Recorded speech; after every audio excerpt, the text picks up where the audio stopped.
I was recently playing Final Fantasy XIV with friends when I came upon a quest. An NPC refused to talk to me because they were too busy, and so as a compromise to have a conversation with them, I was volunteered to help move boxes in this NPC's warehouse. Now this situation in itself isn't particularly unique or uncommon, but I still bemoaned how dumb of a quest this was. The city had just been attacked by monsters, the populace was in a panic, and this merchant is asking the hero that slew the monsters and saved the day to move boxes in his warehouse before talking to the hero, and likely passing on important information. It was a little frustrating, and a bit of a trope as RPGs go, but every now and then you can let it slide. The quest itself was essentially nothing. Walk into a room, click a box, walk to the other side of the room and click on an NPC to hand them the box. And then repeat this 2 more times. That's it. It was sort of bland, short, utterly pointless, but for the most part, inoffensive. It was filler. It was plain and obvious filler. The entire quest could have been a shot of the hero walking away from the quest-giving NPC, fading to black, and then fading back in to the hero walking back up to the NPC and wiping sweat off their brow and reporting that the job was done, so get on with the exposition. This was the most empty, pointless, brain-dead quest I'd ever seen in this game. My friend seemed to take offense to my complaints and asked why I even played the game if I hated the story so much, and asked if I would rather be collecting bear asses, in a way that suggested to me that he was being rhetorical, and self-assured that the alternative he suggested was obviously inferior. To which I responded, yes, I would rather be collecting bear asses than clicking on crates in a warehouse. I may need to take a moment to explain what my friend means by collecting bear asses to anyone unfamiliar with the expression. It is an unflattering turn of phrase for a kill quest. Go into the woods, kill 5 bears, and bring back their pelts. This sort of quest is commonplace in every MMO. And when you phrase it like that and give it the most shallow view, this sort of quest can seem just as tedious as stacking boxes in a warehouse. But that's taking it in the worst way possible and giving it the most superficial look. When poorly implemented as filler, they can be as bad, but a lot of the time there is more to them. What my friend is overlooking is all the little things these bear quests teach you without you realizing it. Oftentimes these quests pop up when you arrive at a new area, likely having just leveled up or acquired new skills and equipment. Being sent out to hunt a few bears can make a player do or learn several things unconsciously. If you need to go hunt some bears, this means combat. So if a player just got new skills or abilities, they have a little training environment to test out their new skill, learn how it works, figure out how or when to best utilize it, or where to put it in their rotation. If they just got new gear, a little combat may reveal the increased power their new gear provides. Or if they arrived at this new location wearing gear they've had on for a long time, maybe the bears are a bit more powerful than they expected, and they need to consider upgrades to their equipment. These 2 reasons are very simple to see and understand, and going out to collect a few bears can make the player do these sorts of checks in the back of their mind without even needing to be focused or fully aware of it.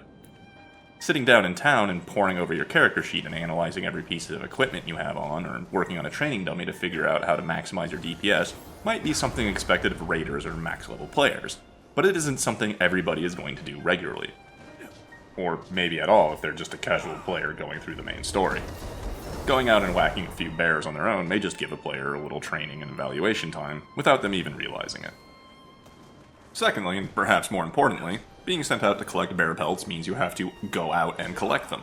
In my case, the boxes quest involved clicking a box in a destination no more than 30 feet apart from each other. The bear pelt quests, when done properly, teach you something about the area you are in. I can still remember coming to a new island in a different, older MMO, and one of the first quests in the area being a halfling who wanted to make a bookcase. Instead of doing anything sensible, like offering this quest to a carpenter, which was a trade skill class in that game, the halfling offers it to any adventurer. Instead of telling the player to pick up some planks off the dock, some nails from the store, or any sort of sensible idea, the quest giver tells the player to go hunt various wildlife in the area. Hunt corrupted tree ants for wood, dire bees for their stingers to use as large nails, bears for their claws to use as smaller nails, kill goblins to use their blood as red paint, and so on. This is, at surface level, the same kind of bear-ass quest my friend complains about. So what makes this quest more than that? This quest is right after the player arrives on a new island. The quest is given right at the docks that the player arrives at, and then sends the player out to find and collect these different things from different monsters. These different monsters are all in different areas of the map, but still fairly close to the docks where the quest is given. By completing this quest, the player naturally learns that the bees are over here in the flat open ground, and they're jerks. The bears are over here farther north on either side of this river. The goblins are even farther north, but a few of them like to hang around the parts of the wall that have collapsed. The tree ants are to the west past another wall, and so on. giving the player a natural understanding of the local lay of the land. Someone might consider this a filler quest, and sure, it's not part of the main story of the island, but it helps you understand where you are and what's around you, and does so in a way that feels much more natural and satisfying than being told to go to 5 points on a map and click on a glowing destination marker on the ground. Those are my mechanical arguments for why collecting bear asses are a better quest than stacking boxes. But I feel Final Fantasy XIV is special in how much it prioritizes its story and its writing. It is singular and unique in my experience that Final Fantasy XIV gates progression behind its main story. That is to say that if you don't do the main story that the game wants you to experience, you don't get to unlock higher level content.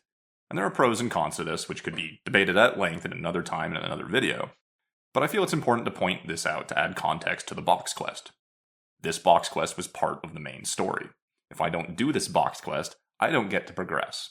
I don't get to advance the story. I don't get to unlock new and exciting dungeons or locations to explore. Stacking these boxes was mandatory.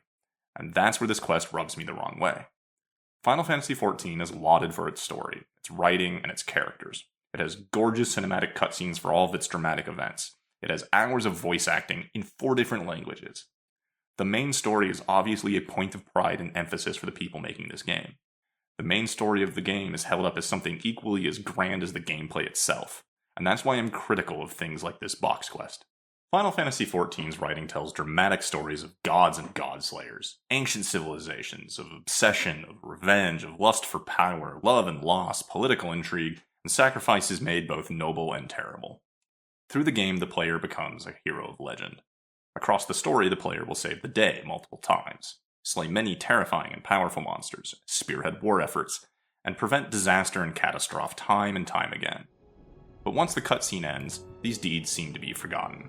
Having just single-handedly slain the big monster that was endangering this city, the random merchant is too busy to relay what could likely be vital information to the hero who just saved them. Unless the hero moves 3 boxes.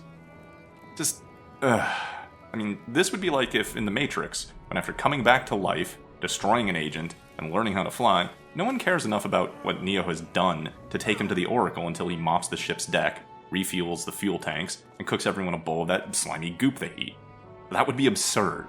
It is likewise ridiculous that some civilian in a city the Warrior of Light has just saved from rampaging monsters is too concerned with 3 boxes needing to be moved 30 feet each to be able to relay useful information to the person who is most likely to save everyone's life in the immediate future from the impending doom. Okay, sure, I guess that late-stage capitalist broke brain has gotten into Eorzea too. Narratively, this just reeks of laziness. It is the resolution of a tense moment, and then the writers just throw up their hands and say, "We are out of ideas, but the boss says we need to add a few more quests to this area to make quota." Okay, so how about the big hero just goes and stacks a few boxes now? This is a main story quest, meaning it was not optional, skippable, or missable. This is something every single player is going to run into at some point. It was a quest that was written, planned, and laid out for every player to experience in the middle of their big, all-important main story, and it did nothing for it. It didn't provide the hero with access to a back room where they might get a glimpse of something suspicious, or see something they shouldn't have. It didn't allow the player to explore a new area or learn anything more about the location they were in. The total involvement of the player was 6 mouse clicks and walking across a room 3 times. It added nothing to the experience of this grand story. And if a game is going to hype up their award-winning experience, then I feel it's fair to judge it based against its claims. And it's easy to come up with a better solution to this situation. One of the very next things that happens is that the player is told of a town that was previously unvisited in the overworld map is under attack, and they rush to go off and help. Why not write that in with the box merchant?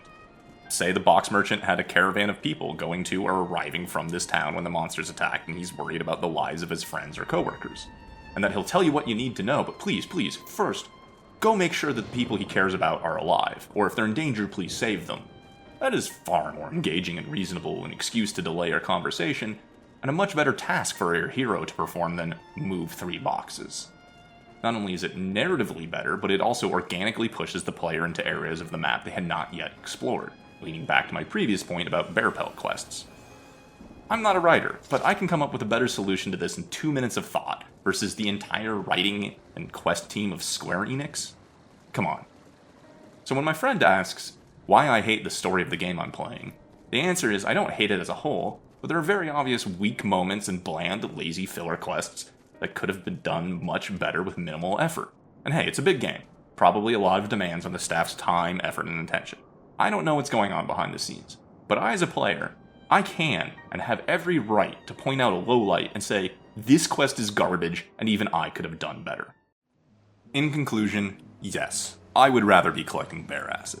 When done right, it is an active experience that can have you exploring and learning the area you are in, and can provide you with an opportunity to test new abilities and equipment before going into a dungeon you may be unprepared for, and thus avoiding a frustrating death or underperformance. I would much prefer that to clicking on boxes in a quest that could have been wholly replaced with a fade through black transition and lost nothing for it.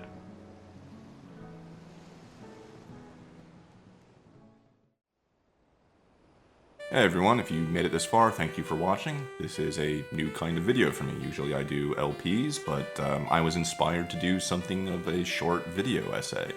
If you enjoyed it, please let me know down in the comments. This is something new for me, and if it is appreciated, I might do more of these. Thank you very much for watching.